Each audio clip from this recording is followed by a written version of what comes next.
बिस्मिल्लाहिर्रहमानिर्रहीम। अस्सलाम वालेकुम। आज हम बात करेंगे काजी फैज़ ईसा केस के हवाले से। काजी फैज़ ईसा केस जो कि अपने फ़ैसला कुन मरहले की तरफ जा रहा है और कल इसके ऊपर बड़ी अहम समाअत होगी। हमारे कुछ लोग हैं, चाहे वो जो हमारा इलेक्ट्रॉनिक मीडिया है उसमें तो मेजॉरिटी लोग वो हैं जो इस तरह की अफवाहें फैला रहे हैं कि काजी फैज़ ईसा केस हुकूमत के हाथ से निकल गया है या ये कल जाकर कहीं सदर के लिए या वज़ीर आज़म के लिए मुश्किलात खड़ी कर सकता है।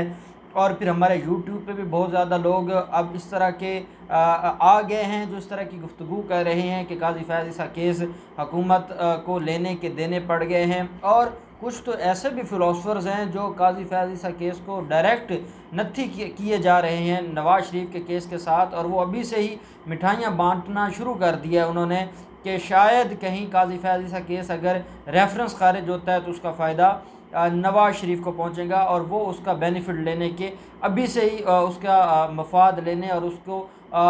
जो सेलिब्रेट करने पर उन्होंने अपनी सारी तवानाइयाँ सर्फ करना शुरू कर दी हैं।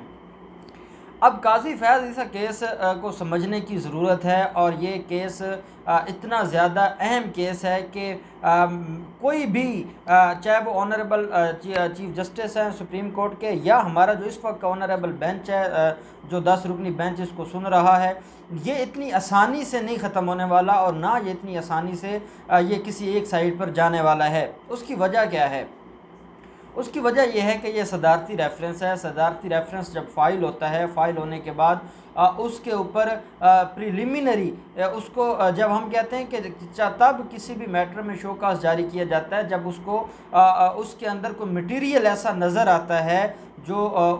अथॉरिटी होती है उसको वो मटेरियल नज़र आता है जिसकी बुनियाद पर वो दूसरी पार्टी को शो काज नोटिस जारी करती है। एक नोटिस होता है और एक शो काज नोटिस होता है। शो काज नोटिस में ये लिखा जाता है कि आपके ख़िलाफ़ ये एलिगेशन है और ये सबूत हैं, क्यों ना आपके ख़िलाफ़ कार्रवाई की जाए, आके आप इसका जवाब दें। और फिर काजी फैज़ ईसा ने उसका जवाब भी जमा करवा दिया है। जब कोई भी केस इस मरहले में दाखिल हो जाए तो सबसे पहला सवाल सुप्रीम कोर्ट के लिए ये होगा इस केस को डिसाइड करते हुए कि क्या जब कोई शो काज नोटिस का जवाब आ जाए उसके बाद जो रिट जुरिस्डिक्शन है या कॉन्स्टिट्यूशनल पिटीशन है वो मेंटेनेबल है या नहीं है। ये मैंने पहले भी बात की थी और इंशाअल्लाह इसके ऊपर ही ये रिट पिटीशन खारिज हो सकती है। और अगर सुप्रीम कोर्ट खारिज नहीं करेगी तो उसके बाद एक बहुत बड़ा हमारा जो लॉ है, क्वेश्चन ऑफ लॉ है, वो खड़ा हो जाएगा। और फिर क्योंकि सुप्रीम कोर्ट को जो भी फैसला करना होगा उसकी नज़र में ये भी होगा कि ये एक कानून बन जाएगा और वो कानून बनाते हुए ये सारी चीज़ों को मद्देनज़र रखेंगे। दूसरी जो इसके अंदर अहम बात ये है, जो लोग ये कह रहे हैं कि ये जिनके यहाँ ये समझा जाता है कि काजी फैज़ ईसा केस खारिज हो चुका है, अब इसमें कुछ बच्चा नहीं है और उसके बाद अब इमरान खान की या सदर पाकिस्तान की बारी है, तो ये इतना आसान नहीं होता। देखिए, दो चीज़ें हैं। एक तो जो इनके ख़िलाफ़ कार्रवाई है, जो हमारे हुकूमती ओहदेदारान हैं या वज़रा हैं या वज़ीर आज़म है या सदर है, इनके ख़िलाफ़ कार्रवाई का कोई इम्कान नहीं है। अगर काजी फैज़ ईसा केस खारिज भी हो जाता है, रेफरेंस खारिज भी हो जाता है, ये मेरी बात आज आप लिख लें कि इस केस में काजी फैज़ ईसा पिटीशन में ऐसी कोई बात नहीं है जिसकी बुनियाद पर सदर पाकिस्तान और वज़ीर आज़म के ख़िलाफ़ कार्रवाई हो और मैं उसका कानूनी आपको उसकी दलील दूँगा।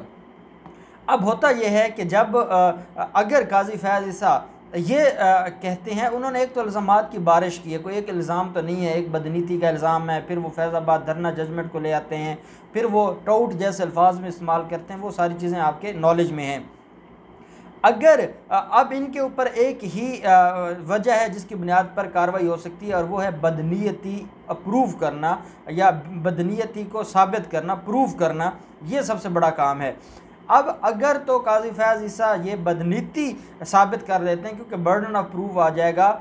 काजी फैज़ ईसा पे और बदनीति साबित नहीं हो सकती, इंटेंशन साबित नहीं हो सकती जब तक एविडेंस रिकॉर्ड ना की जाए। और एविडेंस रिकॉर्ड करना कॉन्स्टिट्यूशनल पिटीशन में सुप्रीम कोर्ट का काम नहीं है, इसलिए सुप्रीम कोर्ट इसके ऊपर कोई एक्शन नहीं लेगी। अब दूसरी बात यह है कि for the sake of arguments अगर काजी फैज़ ईसा पिटीशन खारिज मंजूर हो जाती है और रेफरेंस खारिज हो जाता है, तो उसके बाद जो लोग ये कह रहे हैं कि सदर या वज़ीर आज़म के ख़िलाफ़ कार्रवाई हो सकती है, उनसे एक छोटा सा सवाल है कि जिन लोगों ने, अगर तो ये रेफरेंस की कार्रवाई गलत थी या गैर कानूनी थी, तो जिस कमीशन ने और जिस कौंसल ने, जो 5 रुकनी कौंसल था, जो सुप्रीम जुडिशल कौंसल है और जिसके साबका चीफ जस्टिस हेड थे, मौजूदा चीफ जस्टिस उसके मेंबर थे, मौजूदा जस्टिस सुप्रीम कोर्ट उसके मेंबर थे, मौजूदा chief justice Peshawar high court उसके मेंबर थे, मौजूदा जस्टिस सिंध हाई कोर्ट उसके मेंबर थे, ये 5 रुकनी कौंसल थी।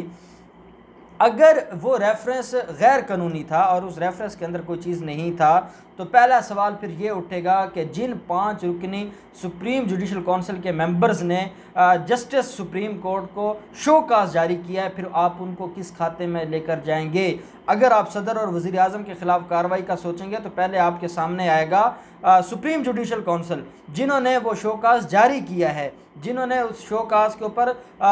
जस्टिस सुप्रीम कोर्ट को कहा है कि आपके ख़िलाफ़ ये एलिगेशन है, ये सबूत है, क्यों ना आपके ख़िलाफ़ कार्रवाई की जाए, आके इसका जवाब दें। फिर अगर इस तरह सुप्रीम कोर्ट कार्रवाई करना शुरू कर देगी तो सुप्रीम कोर्ट को वज़ीर आज़म और सदर तक पहुंचने से पहले फिर सुप्रीम जुडिशल काउंसिल के ख़िलाफ़ कार्रवाई करना पड़ेगी और अपने एक जस्टिस साहब को बचाते बचाते फिर कईयों की कुर्बानी देना पड़ सकती है और सुप्रीम कोर्ट कभी भी इस तरफ नहीं जाएगी। दूसरी इसमें जो अहम बात है वो ये है, जो लोग ये कह रहे हैं कि नवाज़ शरीफ को इस केस से फ़ायदा मिलेगा और वो इसका ऐसे ले रहे हैं कि जैसे जो मनी लॉन्ड्रिंग के केसेस हैं या जो एलिगेशंस लगाए गए हैं और जो जैसे 2018 में JIT बनाई जाती है, JIT में पनामा पेपर्स के ऊपर इन्वेस्टिगेशन होती है और नवाज़ शरीफ के ख़िलाफ़ आता है कि उसने को मनी लॉन्ड्रिंग की है या टैक्स रिटर्न में उन्होंने अपना वो शो नहीं करवाया, जो अपने एसेट्स है वो शो नहीं करवाया और अपने अकामा छुपाया और वो सारी चीज़ें। अब वो ये कहते हैं कि 2016 में जब कानून बना है उससे पहले इसका इतलाक़ नहीं होता। मैं अब आपको एक बात बता दूं, जस्टिस सुप्रीम कोर्ट के हवाले से ये डिस्कशन इसलिए हो रही है कि जस्टिस सुप्रीम कोर्ट के ऊपर आर्टिकल 62, 63 इम्प्लीमेंट नहीं हो सकता। वो आर्टिकल 62, 63 क्वालिफिकेशन है सिर्फ़ और सिर्फ मेंबर ऑफ पार्लियामेंट की। अब नवाज़ शरीफ को जो सज़ा दी गई है, नवाज़ शरीफ को ये कहा गया है कि आप 61 आर्टिकल 61 सब आर्टिकल 1F में ये कहा गया है कि अगर किसी शख्स के बारे में अदालतें से मराद सुप्रीम कोर्ट, हाई कोर्ट है, कि वो डिक्लेयर कर दें कि वो सादिक और अमीन नहीं है तो ऐसा शख्स भी नाअहल होगा। अब जब सुप्रीम कोर्ट ने ख़ुद इसको नाअहल डिक्लेयर कर दिया, और सुप्रीम कोर्ट ने इसलिए नाअहल डिक्लेयर किया है कि जब इसने इलेक्शन लड़े हैं और जब तक वो केस चल रहा था तब तक उसने अपने टैक्स रिटर्न्स में या जो इलेक्शन कमीशन के सामने डॉक्यूमेंट्स थे वहाँ पे जिक्र ही नहीं किया अपने एसेट्स का, अपने अकामा का, या वो जो हराम उसने कमाया और पूरी दुनिया में जायदादें बनाई उसका जिक्र नहीं किया। तो इसकी बुनियाद पर अदालत ने कहा था, सुप्रीम कोर्ट ने कहा था कि इसने झूठ बोला है और ये सादिक और अमीन नहीं रहा। क्योंकि ये सादिक और अमीन नहीं रहा, इस बुनियाद पर इसको नाअहल कर दिया गया था। अब इसके ऊपर एक सवाल ये भी उठा था कि क्योंकि अगर किसी के बारे में अदालत कोई सज़ा दे दे तो उसकी सज़ा आर्टिकल 63 सब आर्टिकल H में लिखी हुई है कि वो 5 साल है। लेकिन साकिब निसार का और सुप्रीम कोर्ट का ये कहना था, उस वक्त उनका ये कहना था कि क्योंकि जो अलग से एक सज़ा थी वो तो लिख दी गई थी, लेकिन ये जो आर्टिकल 62 आर्टिकल F है, जो सब आर्टिकल F है, इसके अंदर एक अलग से जो शिक दी गई है कि जो सादिक और अमीन नहीं रहेगा, जिसके बारे में अदालतें डिक्लेयर कर देंगी कि वो सादिक और अमीन नहीं है तो वो नाअहल होगा। तो नाअहली के लिए 5 साल की नाअहली अलग से लिख दी गई थी। तो ये अलग से आर्टिकल क्यों आया है, इसके अंदर ज़िया-उल हक़ के दौर में तरमीम क्यों की गई है? तो उन्होंने ये इंटरप्रेट करते हुए, तशरीह करते हुए ये कहा कि जो पार्लियामेंट थी उनका सोचना ये था कि जो जिसके बारे में अदालतें ये डिक्लेयर करते हैं कि वो सादिक और अमीन नहीं है, तो उसका मतलब है वो बहुत बड़ा जुर्म है और उसकी सज़ा 5 साल नहीं हो सकती, बल्कि उसकी सज़ा उम्र भर के लिए नाअहली है। तो अगर नाअहली से बचना है नवाज़ शरीफ को, तो नवाज़ शरीफ को फिर आर्टिकल में जो कॉन्स्टिट्यूशन ऑफ पाकिस्तान है उसके आर्टिकल में अमेंडमेंट होगी तो उसका जो इफ़ेक्ट है वो पीछे नहीं जाएगा। और ना ही जो फैज़ ईसा केस की जजमेंट है उसका कोई असर नवाज़ शरीफ के ऊपर पड़ेगा, ना इसकी वजह से नवाज़ शरीफ की कोई जो अपीलें हैं वो खारिज होंगी, और ना इसकी वजह से नवाज़ शरीफ को की जो सेंटेंस है वो ख़त्म होगी या वो सेटिसाइड होगी। नवाज़ शरीफ मुस्तकिल नाअहल हैं और नवाज शरीफ मुस्तकिल जेल में रहेंगे और उनकी जो सज़ाएँ हैं वो बरकरार रहेंगी। इस तरह की जो अफवाहें फैलाने वाले हैं और जो इस तरह का मन घड़त जो किस्म का जो तज्ज़िया करते हैं, इन लोगों को खुदा का खौफ करना चाहिए कि ये वो मामलात हैं कि जिनकी बुनियाद पर पाकिस्तान इस वक्त इतना ज़्यादा पाकिस्तानी लोग कॉन्शियस हैं। ऐसे हालात में लोगों को गुमराह करना बिल्कुल दुरुस्त नहीं है। और काजी फैज़ ईसा के हवाले से जो वो अपनी तरफ से तज्ज़ियात कर रहे हैं, जो मैंने आपके सामने सवालात रखे थे, आपको क्या लगता है कि अगर मैं एक यंगस्टर वकील हूँ, मैं इन चीज़ों को जानता हूँ, तो फ़रोग़ नसीम की ज़िंदगी गुजर गई है, वो इन सारी चीज़ों को जानते हैं और उन्होंने इन सारी चीज़ों का जवाब भी दिया है। और जो लोग अदालत के अंदर मौजूद होते हैं, क्योंकि हमारी टीम मेंबर्स भी वहाँ पे मौजूद होते हैं और हमारे टीम मेंबर्स तो काफ़ी वहाँ पर जो हुकूमती टीमें हैं उनके ख़ास मेंबर्स में से हैं, जो हमें हर एक चीज़ बताते हैं। तो असल बात यह है, जो हुकूमती वकला टीम है, मैं उसकी बात कर रहा हूँ, तो असल चीज़ ये है कि अगर 10 रुकनी बेंच कोई बात करता है या वो कोई सवालात उठाता है, तो एक वकील के लिए उसका जवाब देना कोई इतना आसान नहीं होता। और अगर वो वहाँ पर कॉन्फिडेंस के साथ खड़ा होकर जवाब दे रहा है, तो उसका मतलब ये है कि उसकी कॉम्पिटेंसी पे कोई शक नहीं है और ना उसके पास मटेरियल की कमी है। और ये वही होगा जैसे आसिफ सईद खोसा साहब ने किया, जो जनरल बाजवा की एक्सटेंशन के हवाले से, कि आपने कानून के तहत प्रोसीजर को अडॉप्ट नहीं किया। और जब वो कोई भी समरी बना कर लाते थे, क्योंकि कानून एग्जिस्ट ही नहीं करता था, वो 3 दिन ड्रामा लगा रहा और उसके बाद उसी को उन्होंने एक्सटेंड कर दिया 3 माह के लिए और फिर टाइम दे दिया। तो जब जो चीज़ अवेलेबल नहीं होती, जब कोई कानून अवेलेबल नहीं होता, तो उसके बाद जो ट्रेडिशंस चलती आ रही होती हैं, प्रोसीजर उसके तहत अपनाया जाता है। अब आप इस तरह की अगर देखेंगे कि जो इन्फॉर्मेशन देने वाला है वो कौन है, कहाँ से है, वो क्या था और उसकी नीयत क्या थी, अगर आप इन चीज़ों पे आएंगे तो फिर सुप्रीम कोर्ट और हाई कोर्ट के फैसले हैं इसके ऊपर। हमारे क्रिमिनल लॉ में सुप्रीम कोर्ट की जजमेंट आ चुकी है, ये रीसेंट जजमेंट है, जिसमें कहा गया है कि जो ऑब्जेक्ट है, जो मकसद है हमारे क्रिमिनल लॉ में, हम कहते हैं कि उसका जो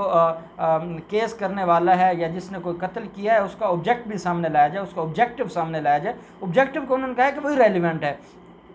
उसका मकसद क्या था क्या नहीं था ये इरेलीवेंट है, असल ये था कि उसने किसी को कत्ल किया है। तो अब ऑब्जेक्टिव, जब सुप्रीम कोर्ट खुद उसको इरेलीवेंट डिक्लेयर कर चुकी है, तो अब ऑब्जेक्टिव या इंटेंशन की बुनियाद पर वो किसी रिट पिटीशन को कैसे मंजूर कर सकती है। अब देखते हैं कि कल इसके ऊपर क्या समाअत होती है। जो भी डिटेल होगी उसके हवाले से कानूनी नुक्ते नज़र से भी, और जो कोर्ट के